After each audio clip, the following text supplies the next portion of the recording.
थोडा मागो. चिपळूण शहरामध्ये 22, 23 आणि 24 जुलैला जो महापूर आला तर त्या महापुरातून साधारणपणे 95% चिपळूण हे आत्ता साधारणपणे 5 किंवा 6 ऑगस्टला तिथला सगळा कचरा आपला उचलून 95% काम आपलं पुरं झालेलं आहे. ठाणे महानगरपालिका असेल, नवी मुंबई महानगरपालिका असेल किंवा मुंबई महानगरपालिका असेल, ह्या सगळ्या लोकांनी सन्माननीय नगर विकास मंत्री हे एकनाथजी शिंदे साहेब, आमचे उपनेते आणि मंत्री उदय सामंत साहेब, रत्नागिरीचे पालकमंत्री सन्माननीय परब साहेब यांच्या मार्गदर्शनाखाली माननीय मुख्यमंत्री उद्धवजी ठाकरे यांच्या आदेशानुसार चिपळूणला जेवढी मदत पाहिजे तेवढी मदत, तेवढा निधी, तेवढं धान्य हे सगळं त्यांनी मुबलक प्रमाणात उपलब्ध करून दिलेलं असताना सुद्धा चिपळूण नगरपालिकेच्या अतितातडीच्या मीटिंगमध्ये महाराष्ट्र शासनावरती एक दावा ठोकावा अशा प्रकारची चर्चा झाली. परंतु चिपळूण नगरपालिकेने जो ठराव केला त्या ठरावामध्ये कुठल्याही प्रकारे महाराष्ट्र शासनावर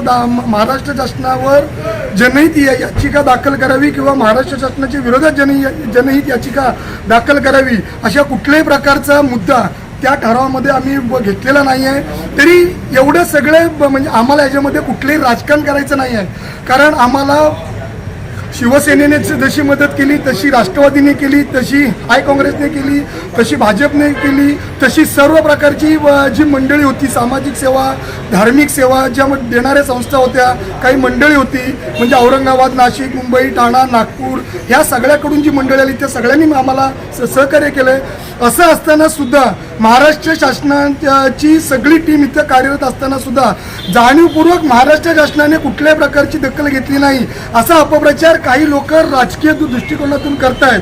तर आणि जी करत होती जी राजकीय दृष्टिकोनातून त्यांना आम्ही चिपळूण नगरपालिकेच्या सभेमध्ये सर्व म्हणजे महाविकास आघाडीसहित सगळ्या भाजपच्या लोकांनी असं म्हटलेलं आहे की कोणत्याही प्रकारे आपल्याला महाराष्ट्र शासनावर जनहित याचिका दाखल करायची नाही आहे.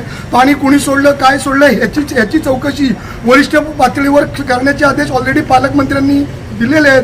असं असताना कुठेतरी महाराष्ट्राचे मुख्यमंत्री उद्धवजी ठाकरे साहेब आणि ही सगळी आमची मंडळी यांना नाक बदनाम करायचा जो प्रयत्न चालला आहे त्यांना मी खरं तर शिवसेनेच्या पद्धतीने त्यांना आव्हान द्यायला पाहिजे. पण ही परिस्थिती आव्हान द्यायची नाही, ही परिस्थिती विनंती करायची आहे. तर सगळ्यांनी हातात घालून आपण अतिशय प्रामाणिक काम केलेलं आहे, असंच काम करूया आणि कोणत्याही सरकारला बदनाम करायचा प्रयत्न करू नका.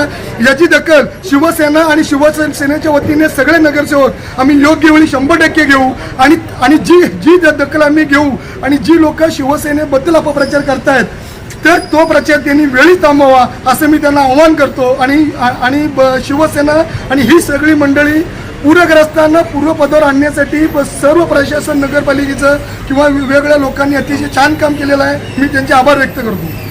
त्या कुठेही दिसले नाहीत असं लोकांचा आरोप होता, त्याच्यावरती काय म्हणतात साहेब? एक लक्षात घ्या की नगराध्यक्षांना संपूर्ण चिपळूण बघायचं आहे.